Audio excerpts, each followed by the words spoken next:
पोटे जन्मते रोग तरी का म्हणावे आप्त वर्ग राणी वसती औषधे तरी का म्हणाव्या निपराधे तैसे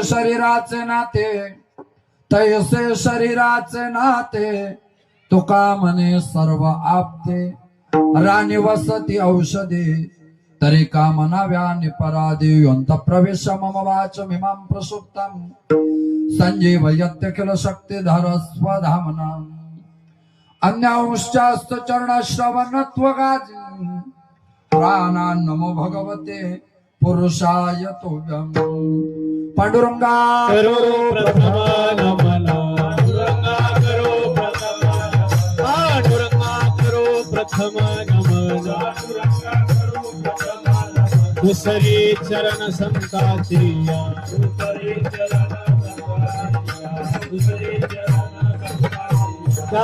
उपाधानी कथेचा विस्तार उपाधानी कथेचा विस्तार बाबाजी सद्गुरु दास तुका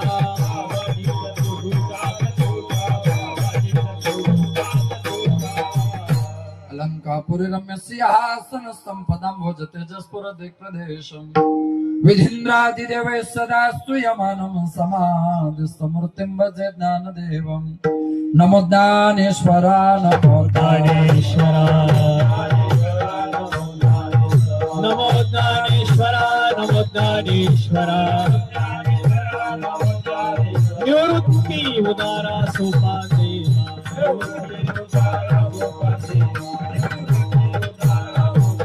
मुक्ताबाई नमो त्रिभुवन पावनी मुक्ताबाई नमो त्रिभुवन पावनी आद्यत्रय जननी देवाचिये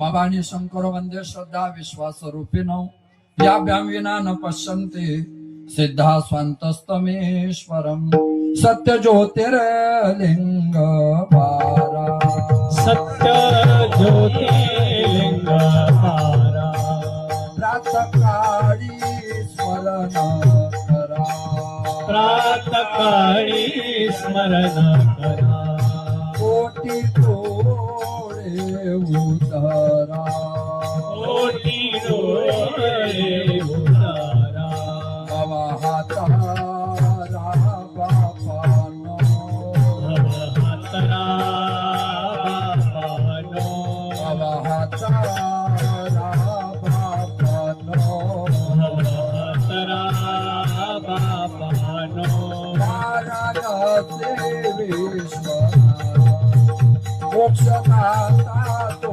समर्थ वायामी विश्वनाथ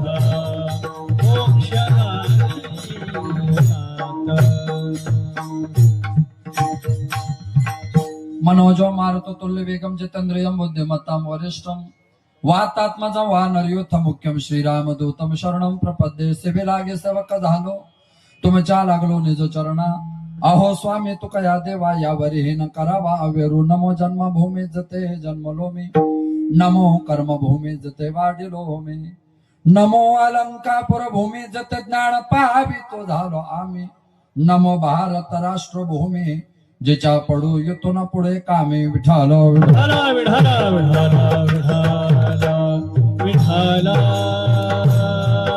विठाला विठाला विठाला विठाला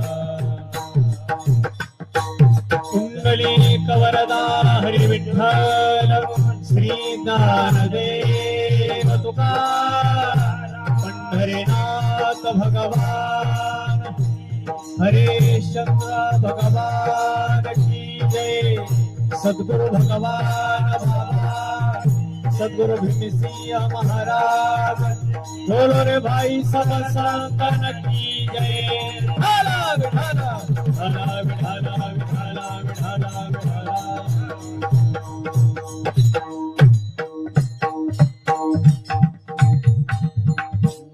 पोटे जन्मते रोग तरिका म्हणावे आप्तवर्ग राणी वसते औषधी तरिका म्हणाव्या निपराधी प्रस्तुत प्राप्त प्रसंगी कीर्तन पे सेवे करता घेतलेला अभंग अक्षर ब्रह्म अव्यक्त ज्ञान अलौकिक काव्य तत्परता अलौकिक कार्य तत्परता सामर्थ्यता प्राप्त संत वैराग्याचे भूषण ज्ञानांच्या राजा साधकांचे मायबाप युगांची माऊली कव्यालय साम्राज्य चक्रवर्ती अलंकार प्रणवासी माऊली महावैष्णव संत सम्राट ज्ञानोबा माऊली महावैष्णव ज्ञानोबा यांना सुद्धा प्रिय आणि वैष्णव असा वेश साधू अर्थात वारकरी संप्रदायामध्ये फार मोठा अधिकार प्राप्त संत तथा हिंदवी स्वराज्य संस्थापक हिंदुहृदय सम्राट छत्रपती शिवाजी महाराज यांचे धर्मगुरु आणि अखिल विश्वाला सुशोभित करणारे जगद्गुरु तुकोबारा यांचा 3 चरणाचा अभंग आपण सर्वांच्या सेवेकरता आयोजित करविला आहे. विठ्ठल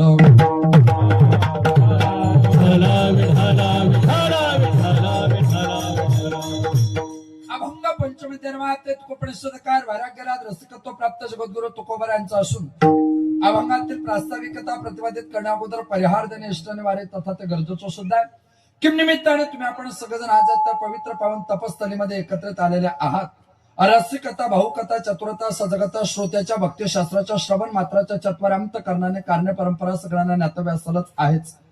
वक्त्याचं प्रधान कर्तव्य नात्याने महाशिवरात्रीच्या महापर्वकालावर सालाबाद प्रमाणे संपन्न होत असलेला महामहोत्सव आणि या महामहोत्सवामध्ये वैकुंठवासी प्रातस्मरणे सामान्य ब्रह्मीभूत काय प्राप्त स्वानंद सुखनिवासी राष्ट्रसंत श्रीसंत भगवान बाबा यांच्या कृपाशीर्वादाने वैकुंठवासी प्रातस्मरणे सामान्य ब्रह्मीभूत काय प्राप्त भीमसिंगजी महाराज यांच्या कृपाशीर्वादाने आदरणीय श्रीत्र भक्तिपरायण परमपूज्य श्रीमंत न्यायाचार्य नामदेवजी शास्त्री महाराज पूज्य शास्त्रीजींच्या कृपा आशीर्वादाने आपल्या सर्वांच्या समन्वयातून समर्पणातून आदरणीय श्रीत्र भक्तिपरायण आत्ताचे उत्तराधिकारी श्रीकृष्णाजी महाराज यांच्या मार्गदर्शनाने आपल्या सर्वांचं या परिसराचं अधिष्ठान तुमच्या माझ्या प्रत्येकाचं अवधान आणि अधिष्ठान चैतन्य घनता ज्यांच्याकडे आपण लक्षपूर्वकतेने जाणतो मानतो आणि प्रतिपादितो असे आमचे ज्येष्ठ गुरुबंधू आदरणीय श्रीत्र भक्तिपरायण श्री महंत भगवानजी महाराज यांच्या माध्यमातून सालावाद प्रमाणे याही वर्षी तुम्हा सर्वांच्या दर्शनाचा यदक्षणाचा आत्ताचा हा स्वर्णयोग. विठ्ठल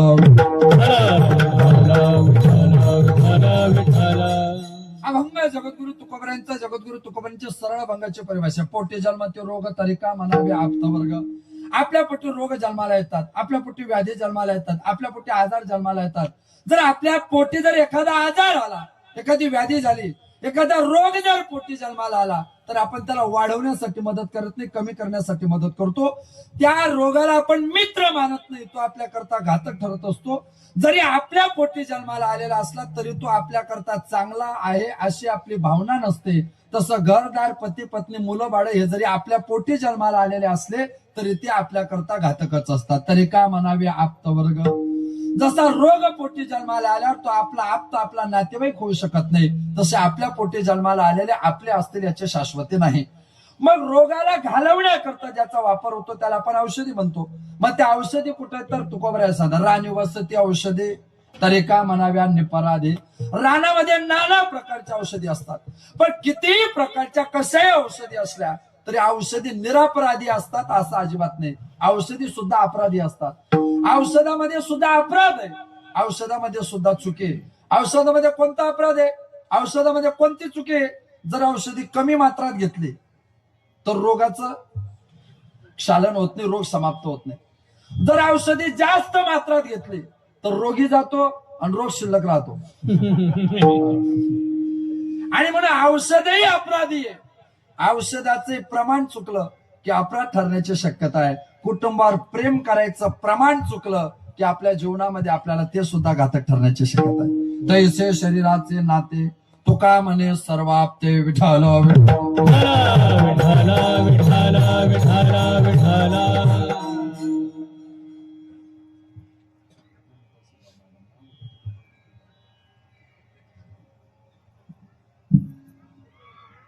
पोटी जन्माती रोग तरी का म्हणावे आप्तवर्ग. मानवी जीवनामध्ये तुमच्यावर माझ्यावर देवाने पहिला उपकार काय केला तर आपल्याला मानवी शरीर दिलं. हे शरीर दिल्यानंतर या शरीराला काही मूलभूत गरजा आहेत. प्रत्येकाच्या गरजा असतात आणि प्रत्येकाची आवड असते. जिच्याशिवाय आपण जगू शकत नाही तिला गरज म्हणतात, आणि जी आपल्या सुखाकरता तात्पुरता आनंद देणारी ठरते आपण तिला आवड म्हणतो. मग माणसाच्या मूलभूत गरजा आहेत. आपल्या मूलभूत गरजा किती आहेत? एक. बारीक विचार केला तर मूलभूत गरजा किती आहेत? 2. त्याच्यापेक्षा चांगला विचार केला तर मूलभूत गरजा किती आपल्या? 3. अजूनही 21व्या शतकात विचार केला तर मूलभूत गरजा किती आपल्या? 4. कोणत्या? मोबाईल, अन्न, वस्त्र, निवारा, सी टाईप मोबाईल चार्जर. असं तुम्ही मोबाईल सांगितल्यावर मी मोबाईल सांगणार माझी काय किंमत? असं नसतं. कीर्तन माझं, मी ठरवेल काय गरज आहे. सध्या 2 तास मी तुमची गरज आहे. तर सी टाईप मोबाईल चार्जर. अन्न मूलभूत गरज आहे, वस्त्र मूलभूत गरज आहे आणि निवारा मूलभूत गरज आहे.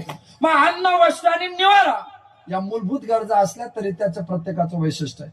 मूलभूत गरज आहे. जुने लोक सांगायचे, जुन्या लोकांची एक विशेषता आहे, ते म्हणायचे विहीर पाहावी खोदून, घर पाहावं बांधून आणि लग्न पाहावं करून. या 3 गोष्टी आज शक्य आहे काय की शक्य होत नाही. शेतात विहीर पाहावी खोदून, असा एखादा भाग्यवान शेतकरी त्याच्या शेतात 2-2 विहिरी असतात. असा एखादा भाग्यवान माणूस आहे गावात त्याची 2-2 घरं असतात. असा एखादा भाग्यवान माणूस आहे त्या 2-2 घरात राहणाऱ्या सुद्धा भाग्याचे नाही भडसे. सगळ्यांनाच हे भाग्य नशिबात नसतं.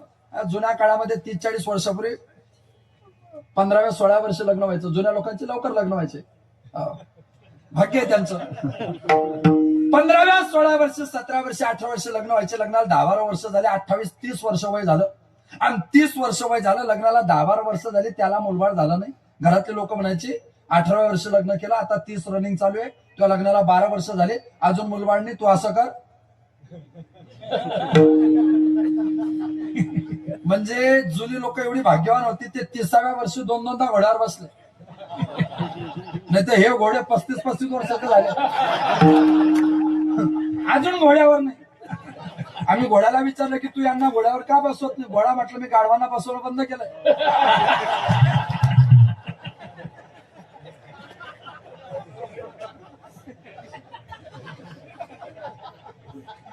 मूलभूत गरजेचं वैशिष्ट्य निर्वाहापुरते अन्न, निर्वाहापुरते आच्छादन. तुमचं माझं जे जीवन आहे, माणसाने कपडे कसे घालावे त्याचं शास्त्र करा. माणसाचं सोडून द्या, महिलांनी सुद्धा कपडे कसे घालावे याचं शास्त्र आहे. तुम्ही कन्याकुमारी पासून कच्छपर्यंत, कोलकात्यापासून तर काश्मीरपर्यंत 140 कोटी लोकांचा भारत आहे.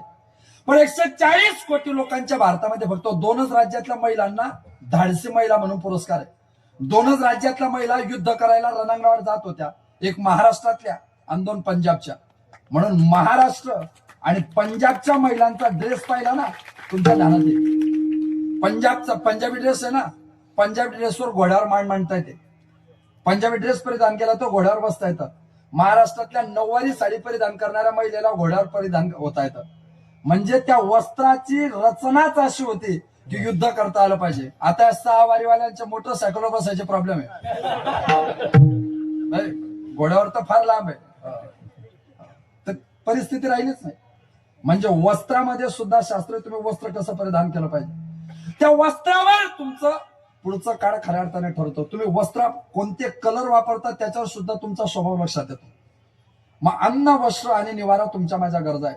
निवारा तुमची माझी गरज आहे, वस्त्र तुमची माझी गरज आहे. वस्त्र आणि निवारा जशी तुमची माझी गरज आहे, तसं शरीराला तुष्टीपुष्टी करण्याकरता अन्न ही तुमची माझी गरज आहे. मग अन्न ही तुमची माझी गरज आहे, जेवण करणे ही तुमची माझी गरज आहे. मग जेवण केल्याने काय होतं? जेवण केल्याने ते ऋग्वेदामध्ये कथा आली की एक राजा होता, तो अतिशय भोगी होता. त्या राजाने गीतेचं पारायण केलं पण अर्थ त्याच्या सोयीने लावला. गीता बोलली त्यागास शांती निरंतरम, तो म्हटला न इति भोगास शांती निरंतरम. नियम होता त्यागास शांती, पण त्याने अर्थ काढला भोगास शांती. त्याला समजून सांगितलं भोगामध्ये सुख नाही. प्रपंच असते सुख, तरेका त्यजते संकाधिक, द्वैत तुतुके दुःख, परम सुख अद्वैती, परम सुख अद्वैती, द्वैत तुतुके दुःख, तरेका त्यजते संकाधिक, संसारी असते सुख. प्रपंच जरी सुख जोडे तरी का सेविती गिरीकडे, राज्य टाकून गेले थोडे ते काय वेळे म्हणावे, भरतुहरीने राज्य टाकिले तेने श्री गोरक्षनाथ ते पुसले. जे राज्य वैभव भोगिती त्याची कदा न होई विरक्ती, परी भरते केले नवल ख्याते सेवेला श्रीपती भोग त्यागे. त्याने भोगायच शांती निरंतरम, आणि अति भोग भोगल्यामुळे त्याचं शरीर आपत्कालीन वृद्धकालाकडे गेलं. त्याच्या शरीरातली ताकद संपली. तो अश्विनी कुमारांकडे गेला आणि त्याने अश्विनी कुमाराने म्हटलं, माझ्या अंगातली ताकद संपली, आता मला ताकद आली पाहिजे, याच्या करता काहीतरी सांगा. आणि मग त्याच्या करता एक प्राश तयार करून दिलं. प्राश ज्याच्या करता तयार करून दिलं तो महारथी होता, त्याचं नाव होतं च्यवन. त्या च्यवना करता दिल्या गेलं जे प्राश, त्याचं नाव च्यवन प्राश. ते काय अंदाजाने आले ना, प्राश प्राशन करणे, च्यवन हे त्याचं. मग त्याला च्यवनच का म्हणतात? त्या ऋषीला च्यवन दिलं, पण इथपर्यंत शब्द नाही तो. त्या व्याकरण शास्त्रामध्ये आपल्याकडे प्रत्येकाचं वैश्य कंठ, तालव्य, मूर्धन्य, दंत्य, ओष्ठ्य, क ख ग गंग च च ज जन ट ट ड न त त द न प प ब म म य र ल व ह ड क्ष आणि ज्ञ. त्यात कठोर व्यंजन आहे कचट तप खचट थप. मृदू व्यंजन गजड धब घजड धब. अनुनासिक अनुनासिक ल ण न न म महाप्राणाचार्य त्याच्यात नाही तो. है की नाही? तो तालव्य जो आहे तो आहे च, आणि त्याचा मृदू व्यंजन काय होतं? ज च छ ज. च चा ज होतं चवन, म्हणजे प्राश करणे म्हणजे खाणे. पण केव्हा? च्यवन म्हणजे काय? जवन. च्यवन जवन, जो व्यवस्थित करतो तो जवान, म्हणून चवान असं आहे ते. म्हणून त्याला ते प्राश दिलं. ते प्राश दिल्यानंतर त्याची तब्येत मजबूत झाली. मूलभूत गरजे करता काय खाव, कधी खाव, किती खाव, त्याचं प्रमाण आहे. त्या प्रमाणावर शरीर टकतं. मी नेहमी अथर्ववेदाचं एक वाक्य सांगतो, ज्याच्या पोटात चुकीचं गेलं त्याचं शरीर संपलं. ज्याच्या पोटात चुकीचं गेलं त्याचं शरीर संपलं, आणि ज्याच्या डोक्यात चुकीचं गेलं त्याचं जीवन संपलं. आयुष्यात दोन गोष्टी ध्यानात ठेवा. पोटात सोमवार आणि एकादशी गेली नाही तर चालेल, बुधवार रविवार नाही गेला पाहिजे. सेव्य आणि पथ्य. एखाद्या वेळेस सेवेमध्ये अडचण आली चालेल, पण पथ्यावर ध्यान ठेवलं पाहिजे. डोक्यात जळगावचा पाटील गेला नाही तर चालेल, पण शिंदखेड्याची पाटील डोक्यातून बाहेर निघाली पाहिजे. सध्या माणसाला दोनच आजार आहे, गौतम आणि गौतमी.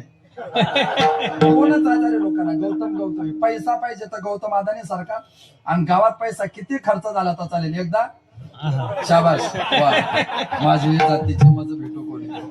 आता यांची इच्छा जर ती येतं घरी झोपलेल्यांची काय असेल अजून प्रश्नच येतो. जेवण तुमच्या माझ्या प्रत्येकाचं भोजन करावे परिमित, तुकोबारा सांगतात. माणसाने जेवण औषधासारखं करावं. औषध किती घेतो आपण? मर्यादित. जेवण औषधासारखं करावं, नाही तर मग औषध जेवणासारखे घ्यावे लागतील. काही काही लोकांना चपाती चतकोर खातात, गोड्या बारा घेतात. म्हणजे आहाराचं वैशिष्ट्य. मग 24 तासामध्ये आपण किती वेळा जेवण करावं?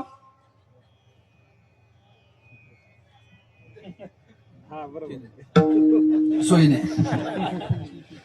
1,500 ग्रॅम जेवण तुमच्या माझ्या पोटात. ते आपल्याकडे दोन परंपरा, एक धन्वंतरी परंपरा आहे आणि दुसरी परंपरा आहे ती आत्रेय परंपरा आहे.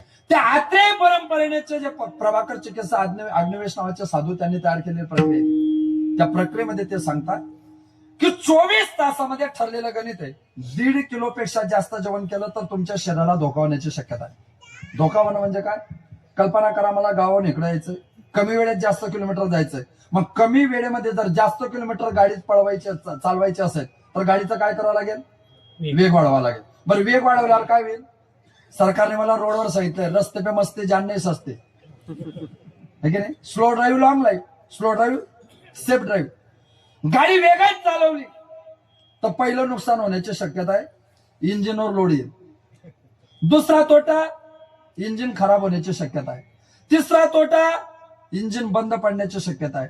चौथा तोटा, ज्याने कीर्तन घेतलं त्याला इशारा आहे, डिझेल जास्त लागेल. आपण मुद्दा आहे शास्त्रीची, डिझेल जास्त लागेल की नाही. गाडी जर वेगात पळवली तर तिथं 4 शक्यता आहे. तिचं प्रमाण वाढलेलं आहे, त्या प्रमाणापेक्षा जास्त लोड तिला देऊ नका. तुमच्या माझ्या जठराग्नीचं प्रमाण बांधलंय, जसं तिकडे जर प्रमाणापेक्षा जास्त वेगात चालवली तर लोड येण्याची शक्यता आहे, खराब होण्याची शक्यता आहे, बंद पडण्याची शक्यता आहे आणि डिझेल लागण्याची शक्यता आहे. तसं इथं जास्त खाल्लं तर इंजिन म्हणजे जठराग्नी मंदावण्याची शक्यता आहे, जठराग्नी खराब होण्याची शक्यता आहे. जठराग्नी पचनक्रिया बंद पडण्याची शक्यता आहे. तिकडे वेग वाढला डिझेल जास्त लागतं, इकडे वेग वाढला रक्त पुरवठा जास्त लागतो. माणसाला झोप केव्हा लागते? कीर्तनात. झोप केव्हा लागते? जेवल्यावर. खरं म्हणजे माणसाला जेवल्यावर झोप लागत नाही. माणसाला जेवल्यावर झोप लागत नाही, जास्त जेवल्यावर लागते. जेवल्यावर नाही झोप लागत, जास्त जेवल्यावर. जर जास्त जेवलो तर जठराग्नीवर लोड येतो. जो रक्तपुरवठा मेंदूकडे असतो तो हृदयाने मेंदूकडचा रक्तपुरवठा कमी करावा लागतो, तो पोटाकडे वाढवावा लागतो. मेंदूकडे रक्तपुरवठा कमी झाला की मेंदू सुस्तावतो, मेंदू सुस्तावला माणूस झोपतो. सरळ प्रक्रिया आहे. त्याला फार काही वेगळ्या प्रक्रियेतून प्रवास करावा लागत नाही. मग शरीराचं वैशिष्ट्य आहे, जर जास्त खायला लागलो तर त्याच्यात आहारात दोन प्रक्रिया आहेत. आवडीची भाजी खायला लागलो की इच्छा वाढत जातात, आणि न आवडणारी भाजी खाल्ली की क्रोध वाढत जातो. अरे काय भाजी केली, आवडत नाही, काय भाजी केली. मग त्या लोभापोटीची वासना आणि क्रोधापोटीची क्रोध भावना ती व्हेन्स मधून नसांमध्ये प्रसारित होते. ते नसांमधून प्रसारित झाली की रक्त विसरण्याची प्रक्रिया बिघडून जाते. रक्त विसरण्याची प्रक्रिया बिघडली की चय पचनाची प्रक्रिया बिघडते. चय पचनाची प्रक्रिया बिघडली की पोटाचे त्रास वाढायला लागतात, आणि पोटाचे त्रास वाढायला लागले की तुम्ही आजारी पडण्याची शक्यता असते. आजारी पडणं म्हणजे काय? आजारी पडणं म्हणजे काय? तुम्ही जे खातात, आपल्या शास्त्रीजींचंच वाक्य आहे, तुम्ही जे खातात ते जोपर्यंत तुम्हाला पचतंय तोपर्यंत तुम्ही चांगले आहात. तुम्ही जे खाताय ते ज्या दिवशी तुम्हाला पचत नाही त्या दिवशी अंदाज काढा तुम्ही आता आजारी पडायला सुरुवात झाली. खाल्लेलं पचतंय ना तोपर्यंत तुम्ही. जगातला प्रत्येक आजार ऍसिडिटीतून सुरू होतो. जगातला प्रत्येक आजार ऍसिडिटीतून सुरू होतो. जगातल्या प्रत्येक आजाराची चाहूल, तुम्ही आजारी पडताय याची चाहूल कोण देतं? ठीक आहे, मी देतो त्याची चाहूल. तुम्हाला मला ताप येतो, ताप हा आजार नाही. आता अलीकडे दवाखान्यात गेले की ते म्हणतात तुम्हाला टायफॉइड आहे. टायफॉइड म्हणजे काय? खरं म्हणजे मेडिकल अप्रोच मध्ये टायफॉइड हा आजारच नाही, ताप नावाचा आजारच नाही. मग ताप जर आजार नाही तर तरी ताप आल्यावर लोक आजारी पडतात असं का म्हणतात? ताप आजार नाही, ताप आजार नाही.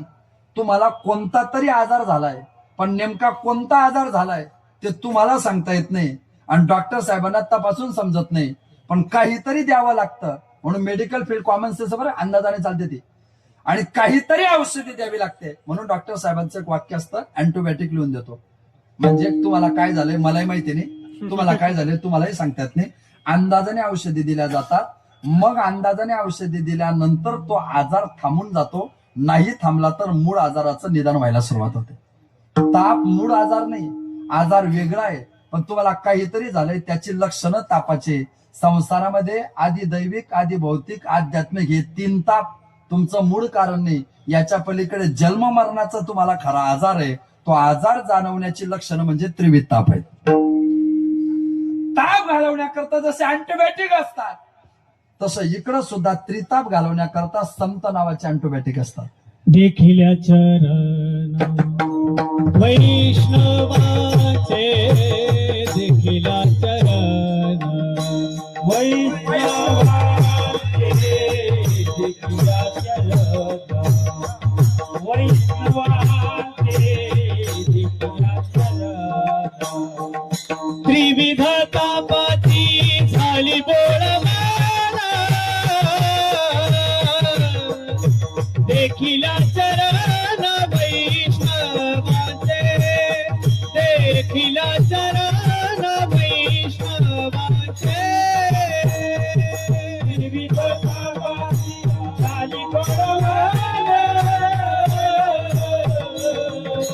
देखिला चरण वैष्णवाचे, देखिला चरण वैष्णवाचे.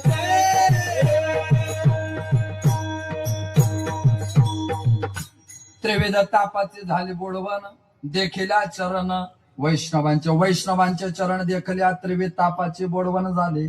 याला म्हणतात अँटीबायोटिक. मग आजार जेव्हा होतो तेव्हा तो आजार बळावतो, आणि अँटीबायोटिक दिल्यावरही जर तो आजार बळावत असेल तर आजाराचं मूळ निदान शोधावं लागतं, आणि मग तुम्हाला चय पचन बंद होतं. तुम्हाला जोपर्यंत पचतंय ना तोपर्यंत तब्येत चांगली आहे. पचणं बंद झालं, तुमचा आजार वाढला. तुम्हाला कीर्तनकाराने सांगितलेलं जोपर्यंत पचतंय ना तोपर्यंत तुमची तब्येत चांगली आहे. कीर्तन झाल्यावर तुम्ही कीर्तनकाराचीच निंदा करायला लागले ना, अंदाज काढायचं की तुम्ही आजारी पडले. आता आजारी व्हायला फार मोठी ताकद नाही, आम्ही पण आजारी पडतो. आम्ही पण पडतो. तुम्ही गायक आहात, वादक आहात, टाळकरी आहात, कीर्तन ऐकणारे आहात, चांगलं आहे. कीर्तनकार झाले की एक वेगळा अहंकार येतो. कीर्तनकार झाले की आम्हाला वेगळा अहंकार येतो की आमची मनाची भावना तयार होऊन जाते, तुमच्या उद्धाराकरता जगात फक्त आता आम्ही शिल्लक आहे. आम्ही म्हणून तुम्ही, आम्ही जर नसलो तर तुमचा उद्धार कोणीच करू शकत नाही. असा एक इंटरनल आजार आम्हाला येऊन जातो. बरं आमचं घ्या, सोडा, तुमचं घ्या. तुमचं घ्या ना. कीर्तनाला चांगले लोक येतं का वाईट? चांगले. जे चांगले आहे ते तर बोला, बाकीच्या नंतर बोला. किमान जे चांगले आहे ते तर बोला. कीर्तनाला चांगले लोक येतात का वाईट? चांगले. चांगले. कीर्तनाला कोण येतं? चांगले लोक येतात. पण कीर्तनाची गरज चांगल्या लोकांना आहे का वाईट लोकांना? तुम्ही चांगलेच आहे ना, तुम्हाला काय गरज आहे? चांगल्या लोकांना कीर्तनाची गरज आहे का? गरज कोणाला आहे? वाईट लोकांना. कीर्तनाला कोण येत आहे? मग चांगले कीर्तनाला काय येतात? यांना कीर्तन आवडतं. हे चांगले कीर्तन आवडतं म्हणून येतात का? तर तुमचा चुकीचा अंदाज आहे. या चांगल्या लोकांमध्ये एक प्रॉब्लेम आहे. या चांगल्या लोकांना वाईट लोकांची निंदा आवडते आणि ते कीर्तनात ऐकायला भेटते म्हणून येतात. त्यांनाही माहिती ना की हे फक्त इथंच ऐकायला भेटणार आहे. दारुड्या चौकात भेटला तरी महाराजच्या पाया पडतो आणि महाराज कीर्तनात दारुड्याची इज्जत घेतो. दारू पिऊ नका, दारू पिऊ नका, दारू पिऊ नका, दारू पिऊ नका. कशाला पिऊ नका? 140 कोटी लोकसंख्या झाली. तो त्याच्या मार्गाने वैकुंठाला जातो, तुला काही प्रॉब्लेम आहे का? समजा त्याने दारू सोडली त्याने दारू, मग ज्ञानेश्वरी लिहिणार आहे का तो? का गाथा लिहिणार आहे? त्याचं मरण त्याच्या हातात आहे ना. आजार प्रत्येकाला होतो आणि तो आजार अहंकारामध्ये परिवर्तित होतो. मग आजार जेव्हा पोटी जन्माला येतो तेव्हा आजार जर आपल्या पोटी जन्माला आलो, आपण आजारी पडलो याची जाणीव आपल्याला झाली की मग आपण कुठे जातो? कोर्टात. दवाखान्यात का? बरं. जर आपण आजारी पडलो तर आजारी पडल्यानंतर आपण डॉक्टरकडे जातो. डॉक्टर ऍलोपॅथी असतात, डॉक्टर होमिओपॅथी असतात आणि डॉक्टर आयुर्वेदिक असतात. 3 प्रकारचे डॉक्टर तुमच्या माझ्या जीवनातल्या 3 प्रकारचा ताप घालवतात आणि डॉक्टरच आपल्याला जाणीव करून देतात की आजार तुमच्या पोटी झालेले आहेत. आता या आजार वाढवण्यासाठी प्रयत्न करू नका, कारण हे जे आजार आहे हे जरी आजार असले तरी हे काही तुमचे आप्त नाही. प्रश्नार्थक प्रक्रिया अभंगाच्या पहिल्या. पोटी जन्माती रोग, पोटी जन्माती रोग, पोटी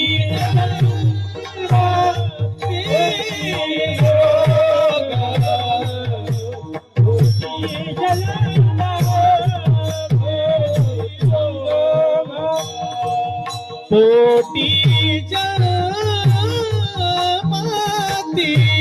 रोग, तरी का म्हणावे आप्तवर्ग, तरी का म्हणावे आप्तवर्ग, राणी वासती औषधी, राणी वासती औषधी, तरी का म्हणावे आप्तवर्ग, तरी का आप्तवर्ग, राणी वासती औषधी, राणी वासती औषधी.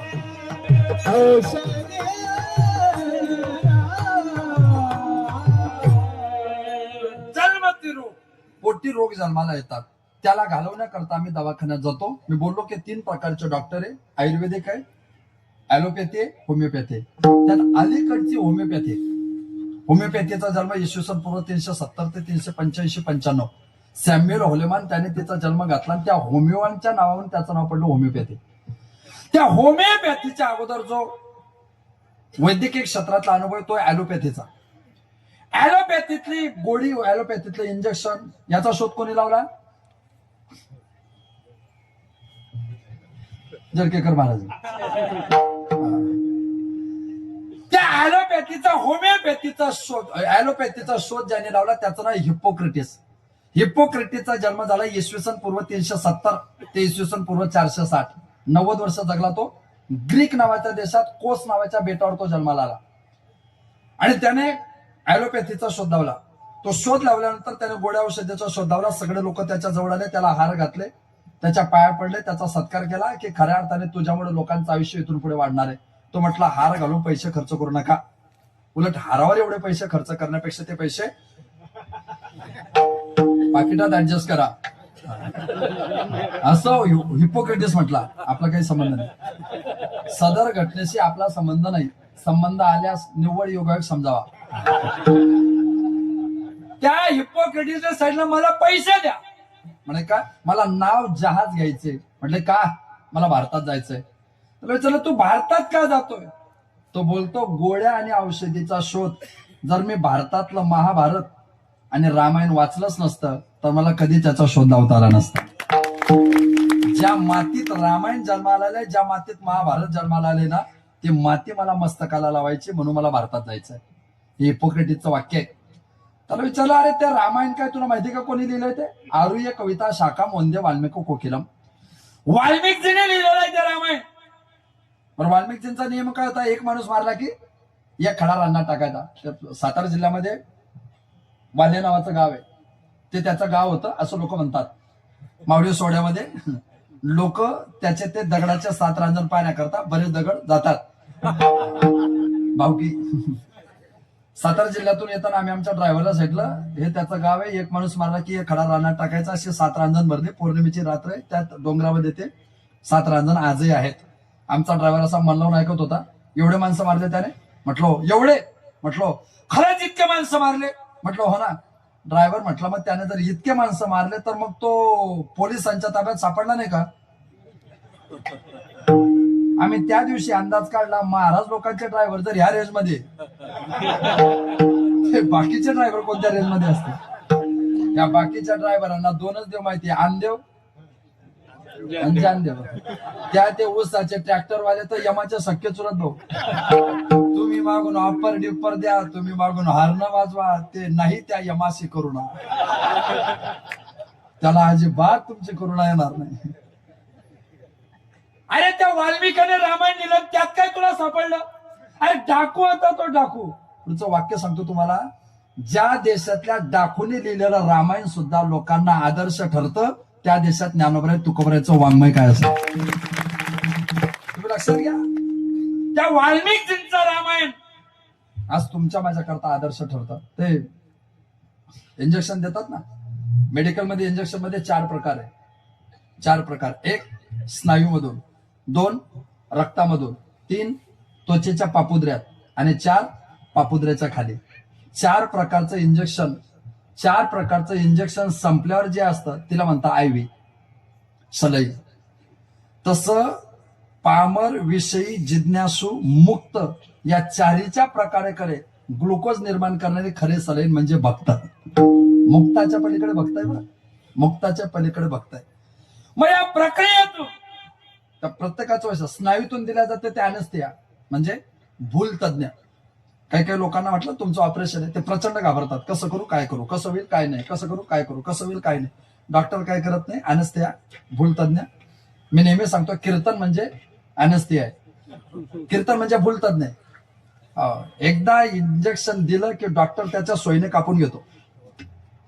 आणि तो आयसीयू मधून जनरल वार्डात आला ना, आपण त्याला पाहायला गेलो, भेटायला गेलो ना, तो बन्यानं शर्ट वर करून दाखवतो, हे पाय इथून कापलंय, म्हणजे पुरस्कार येतो.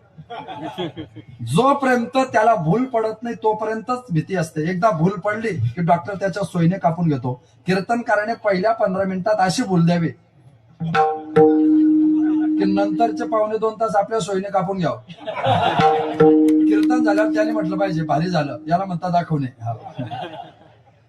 त्या प्रत्येकाचा शोध लागला. रामायणात लक्ष्मणाला शक्ती लागली आणि लक्ष्मणाला शक्ती लागल्यानंतर लक्ष्मणावर 4 प्रयोग झाले रामायणामध्ये. पहिला प्रकार आहे विशल्य करणे म्हणजे जखम स्वच्छ करणे. दुसरा प्रकार आहे संधनी म्हणजे टाके घालणे. तिसरा प्रकार आहे सुवर्ण संधनी म्हणजे त्या टाक्यावर सोन्याचा लेप लावून ती जखम टाके सुद्धा दिसू नये. आता दिसत नाही, जुन्या लोकांना टाके पडले की दिसायचे, जाड राहायचे. आणि चौथा प्रकार आहे मृत संजीवनी. मृत संजीवनीचं वैशिष्ट्य पुनर्वसू. हो, मृत संजीवनीमध्ये पुनर्वसू वनस्पतीचा वापर करतात. सुकलेली वाढलेली पुनर्वसूची काडी जर तुम्ही चिखलामध्ये रोवली तर तिला नवीन पालवी येतात. तसं पूर्ण शरीर सुकलेल्या माणसाने वर्षातून 3 महिने पुनर्वसूचा काढा घेतला तर तसं शरीर तजेलदार होतं. ही पुनर्वसूची ताकद म्हणजे पुन्हा शुद्धीवर आणणे. या 4 प्रकारच्या रामायणातल्या प्रक्रियेतून 4 प्रकारचे इंजेक्शन हिपोक्रेटिसने जन्माला घातले. त्याला विचारलं तू या गोड्या सिरप कुठून जन्माला घातला? तो काय सांगतो माहिती का? महाभारतामध्ये समुद्र मंथनाची कथा आहे. एका बाजूला देव, एका बाजूला दानव, मेरू पर्वताची रवी, वासुकी सर्पाची दोरी, आणि ते मंथन करताना त्या मेरू पर्वतावर हजारो प्रकारचे झाडं होते. त्या झाडांचा, पानांचा, फुलांचा, फळांचा रस, अर्क समुद्रामध्ये पडायला लागला. तो सगळा धन्वंतरीने एका ठिकाणी जमा केला आणि तो आयुष्य वाढवण्याकरता पहिल्यांदा देवाला दिला. तो जगातला पहिला आयुर्वेदिक काढा, त्याचं नाव अमृत. तो हिप्पोक्रेटिस सांगतो की भारतीय तत्वज्ञान जर मी वाचलं नसतं तर मला याचा शोध लावता आला नसता. मग ते भारतीय तत्वज्ञान जसं औषध उपलब्ध करून देतं तसं त्या औषध उपलब्ध करण्याच्या आधी रोग जन्माला येतो. रोग कसा जन्माला येतो? त्याच्या सुश्रुत आणि चरक अशा 2 संहिता आहेत. त्या सुश्रुत संहितेमध्ये 7 प्रकारचे रोग सांगितले. त्यातला पहिला रोग आहे तुम्हाला मला आदिबल प्रवृत्त रोग. दुसरा रोग आहे तो जन्मबल प्रवृत्त रोग. तिसरा रोग आहे त्याचा नाव आहे दोषबल प्रवृत्त रोग. चौथा रोग आहे त्याचं नाव आहे सहजबल प्रवृत्त रोग. 5वा आहे त्याचं नाव आहे दैवबल प्रवृत्त रोग. 6वा आहे त्याचं नाव आहे स्वभावबल प्रवृत्त रोग. हे जे रोग तुमच्या माझ्याबळ आणि एक संघात बल प्रवृत्त रोग 7वा. हे जे 7 प्रकारचे रोग. आदिबल प्रवृत्त रोग म्हणजे काय? आदिबल प्रवृत्त, आई चांगली वडील चांगले तरी काय एक उपजता मरती, होती बैरी, होती अंध, होती पांगळू, होती मुकी. आदिबल प्रवृत्त रोग. आंधळी पांगडी मुलं, कोणी बहिरा जन्माला येतो, कोणी आंधळा जन्माला येतो. मग अचानकच जन्माला येतात. मग याला कारण काय? त्या आयुर्वेदाने तर अजून त्याच्या पलीकडे सांगितलंय की तुमचं लग्न झालं, लग्न झाल्यानंतर तुम्ही 2, 4, 6, 8 महिन्यात फॅमिली प्लॅनिंग ठरवलं की आपल्याला मुलाला जन्म घालायचा आहे. मुलगा जन्माला यावा वाटतो ना तुम्हाला, तर तुम्ही 3 गोष्टीने फिट असावे. 1, तुम्ही मानसिक फिट पाहिजे. 2, तुम्ही बौद्धिक फिट पाहिजे. आणि 3, तुम्ही शारीरिक फिट पाहिजे. अनफिट असता कामा नये.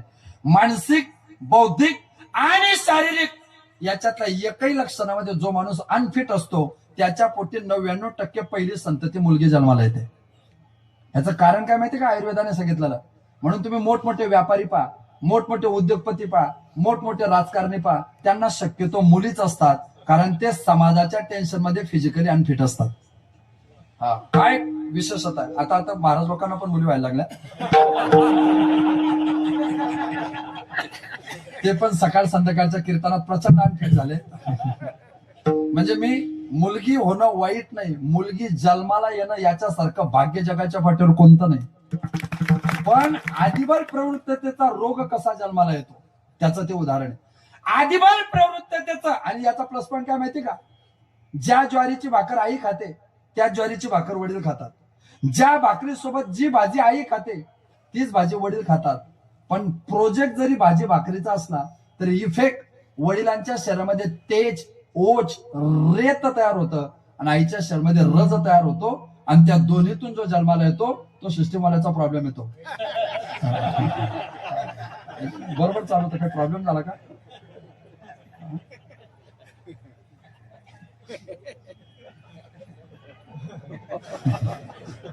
आदिबल प्रवृत्तता रोगामध्ये ते ओज आणि तेज याच्यातून त्या गर्भाची रचना तयार होते. आणि ती रचना तयार होताना त्याची विशेषता त्याला स्पर्श करत चालते. ती त्याला स्पर्श करते त्यावेळेस त्याचं वैशिष्ट्य. म्हणून आईच्या गर्भात 5व्या महिन्यापासून तर बाळ साधारणतः 3.5 वर्षाचं होईपर्यंत बुद्धीचा खेळ असतो. मेंदू असतो ना, मेंदू ती मती जी असते, बुद्धी असते. बुद्धीमध्ये अनेक प्रकार.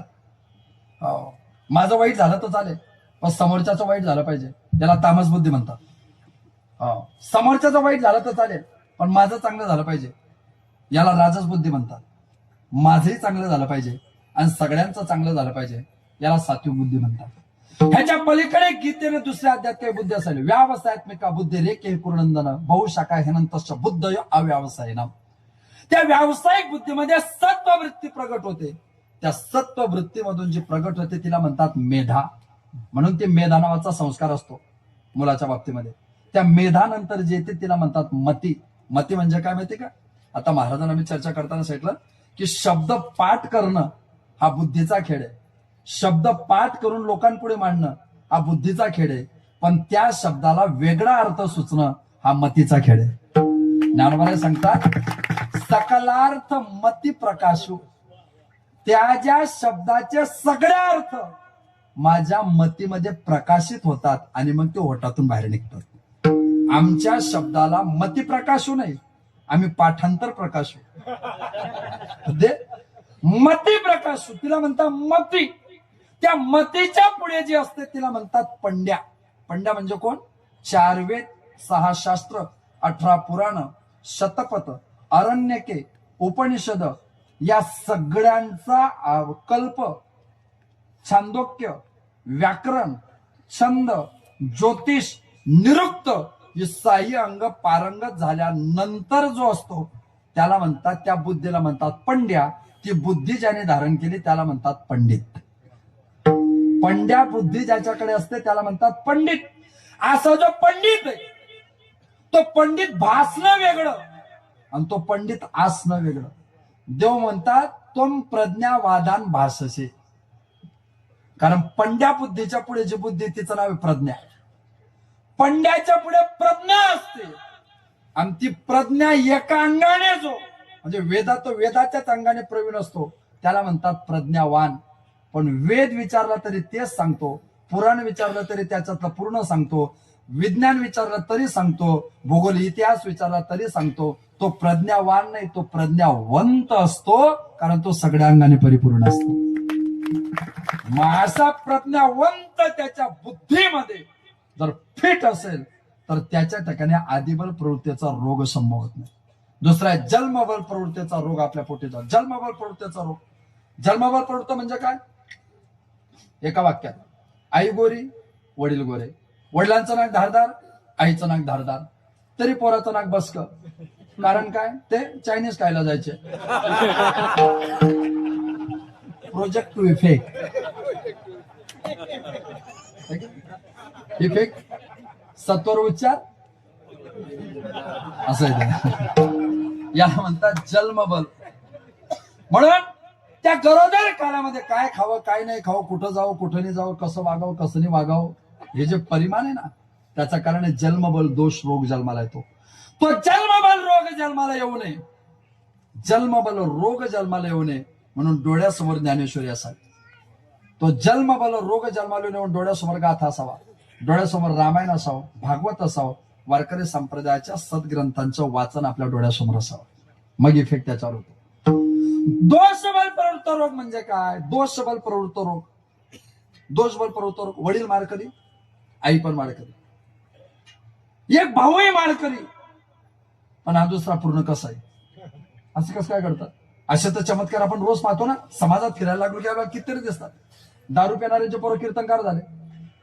वडील दारू प्यायचे आणि पोरगा कीर्तनकार. दारू पिणाऱ्यांचे पोरं कीर्तनकार झाले, मग पुढे कीर्तनकारांचे पोरं. काळ बदलतो. दारू पिणाऱ्यांचे पोरं भजनी झाले, बाप दारू प्यायचा पोरगा भजनात यायला लागला. दारू पिणाऱ्यांचे पोरं भजनी झाले, पुढे त्याच भजनांची पोरं. करणार काय आपण? मग लोकांचा काय, तुझ्या वडील तर कीर्तनकार आहे, तुझ्या वडील तर भजने, तुझा भाऊ तर भजने, आणि हा कस काय वाईट जन्माला आला? हा कस काय वाईट जन्माला आला? बरं माणसाचा स्वभाव बरं, ते लहान 2, 4, 6, 10, 12 दिवसाचं पोरग असतं, त्याचा नामकरण विधी येतो, मग त्या महिला त्याला मांडीवर घेतात. मग महिला अंदाजाने चालतात. त्याचा नाक केने त्याच्या पप्पासारखं आहे, त्याचे डोळे केने त्याच्या मम्मी सारखे, त्याचे होठ केने त्याच्या आत्यासारखे, त्याचे गाल केने त्याच्या आंटी सारखे. म्हणतो की आपण लहानपणी हा पोरगा याच्यासारखा दिसतो, त्याच्यासारखा दिसतो, त्याच्यासारखा दिसतो, त्याच्यासारखा दिसतो. तोच पोरगा मोठ्यापणे दारू पिऊन आला की त्याच घरातले लोक म्हणतात कोणावर पडला कोणाच ठाव. कोणीतरी जबाबदारी घ्या आता की आमच्यावर आहे म्हणून. लगेच बदलते प्रक्रिया. दोष बल आता जरी ते दोन्ही एकाच मायबापाच्या पोटी जन्माला आलेले असले तरी मागच्या जन्मात ते दोन्ही एका ठिकाणी होते का? मग मित्रांनो, मागच्या जन्मात जो जितका पापी तो या जन्मात तितका वाईट, मागच्या जन्मात जो जितका सज्जन तो या जन्मात तितका पुण्यवान. याला म्हणतात दोषबल प्रवृत्त संतती. म्हणून चांगल्याच्या पोटी वाईट संतती जन्माला आली तर त्या चांगल्या माणसाला दोष देऊ नका. त्याचा काय दोष आहे विचाराचा? तो जन्माला येणारा मागच्या जन्मात पापी आहे, तो काय करणार त्याला? म्हणून जन्म संस्कार 1, क्रिया संस्कार 2 आणि स्वभाव संस्कार 3 संस्कारामध्ये प्रकार असतो. एक संघात बल. संघात बल म्हणजे संघात बल. मी माझा रस्त्याने चालत होतो, चालता चालता मागून मोटरसायकलवाला आला आणि त्याने आपल्याला उडवलं आणि एक हात कायमचा गेला. संघात बल. पाऊस सुरू झाला, घरी जायला लागलो, झाडाखाली थांबलो, अचानक वीज पडली आणि हाता पूर्ण कायमचा जडून गेला. याला म्हणतात संघात बल. दुसऱ्यामुळे अचानक घडतं त्याला म्हणतात दैवबल दोष. दैवबल रोग. दैवबल म्हणजे शेतात गेलो आणि सर्प चावला आणि सर्प चावल्यानंतर दुःख झालं, याला म्हणतात दैवबल दोष. सहज बल. सहज बल काहीच कारण नाही, वय झालं आणि तरी आजारी पडलो, सहज बल. का? तुम्ही कुठं जात नाही, कुठं येत नाही, कस काय थकलंय? आता वय झालं. तर आयुष्याचे सूत्र बिघडता उमटे भूताची खडाडता. संपलं ना? लागलं शरीर त्रास द्यायला, शरीर त्रास द्यायला लागलं. सहज बल. अनेक स्वभाव बल. डॉक्टर साहेबांनी सांगितलं तुम्ही धावपळ जास्त करता, 8 तास झोपत जा. ते येडं 4 तास झोपतं. डॉक्टर साहेब म्हटले 2दा जेवण करत जा, ते 1दा जेवण करतं. म्हणजे प्रक्रियेच्या विरोधात एखाद्याचा स्वभाव गेला की त्या स्वभावाने माणसाला रोग होतो, त्याला म्हणतात स्वभाव बल. असा 7 प्रकारचा रोग घालवण्याकरता आपल्याला डॉक्टर जसा पर्याय तसा सप्तपाश आहे. या सप्तपाशाची निवृत्ती राम नामे करी मारुती. संसारात सुद्धा 7 पाशाचा रोग आहे. त्या 7ही पाशाचा रोग घालवण्याकरता एकच डॉक्टर आहे, वैद्य एक पंढरीराव. मग त्या वैद्याचं काय? त्याचं म्हणणं एकच आहे, तुम्ही माझ्याकडून एकच औषध द्या. कोणती? तिने पीडा वारेला, तिने पीडा वारेला, तिने पीडा वारेला, तिने पीडा. ब्रह्मरास घेई काढा, ब्रह्मरास घेई काढा, ब्रह्मरास घेई काढा, ब्रह्मरास घेई काढा, ब्रह्मरास घेई काढा, ब्रह्मरास घेई काढा, ब्रह्मरास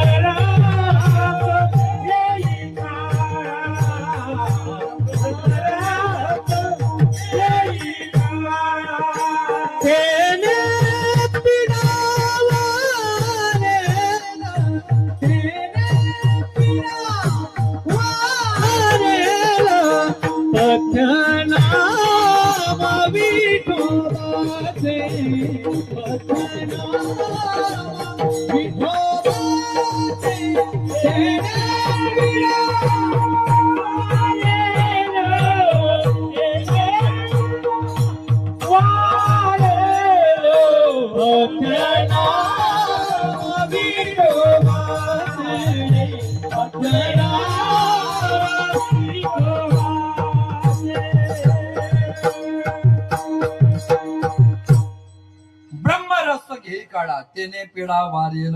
पण 2 प्रकारच्या औषधी बरं. एक काढा आणि एक रस. काढा वेगळा असतो, रस वेगळा असतो. काढा गरम करून थंड करावा लागतो आणि रस त्याचा रस तयार करावा लागतो. दोन्ही योग्य, पण काढा घेण्याची प्रक्रिया वेगळी असते, रस घेण्याची प्रक्रिया वेगळी असते, रसायन घेण्याची प्रक्रिया वेगळी असते. त्याचं वैशिष्ट्य असतं प्रत्येक गोष्ट. माणसाने सोनं घातलं नाही तर चालतं, पण सोनं खाल्लं पाहिजे. पौष महिन्यामध्ये थंडी असते ना, तेव्हा थंडीच्या दिवसामध्ये माणसाने सुवर्ण भस्म खाल्लं पाहिजे. ते शतावरी किंवा अश्वगंधामध्ये मिलित करून खावं लागतं. त्याचा खाण्याचा वेळ आहे सकाळी 4 ते 6च्या दरम्यान. त्याचं वैशिष्ट्य आहे सकाळी 4 ते 6ला, 4 ते 6च्या दरम्यान मधामध्ये जर सुवर्ण भस्म खाल्लं तर कांती तेजो लयित होते आणि सकाळी 4 ते 6 मध्ये काकडा नावाचं भस्म खाल्लं की कोटी ब्रह्महत्या जाऊन काकडीत तेजोला येते. त्याचं वैशिष्ट्य आहे. तिकडे ते भस्म, इकडे हे भस्म. काम, क्रोध, मद, मत्सर यांचा काकडा केला. त्याचं वैशिष्ट्य आहे. झाडाची साल खातो आपण प्रत्येकाचं. बाबूड असतं ना, बाबुडीची साल खावी, पण कोणती? जिने झाडाला अर्धा इंच सोडून दिलेलं असतं ती बाबुडीची ती साल खायची असते, बाहेर निघालेली असते ती. आंब्याची ती साल खायची असते, कोणती? आंब्याचं वैशिष्ट्य, आंब्याची साल काढायची आणि जी साली काढली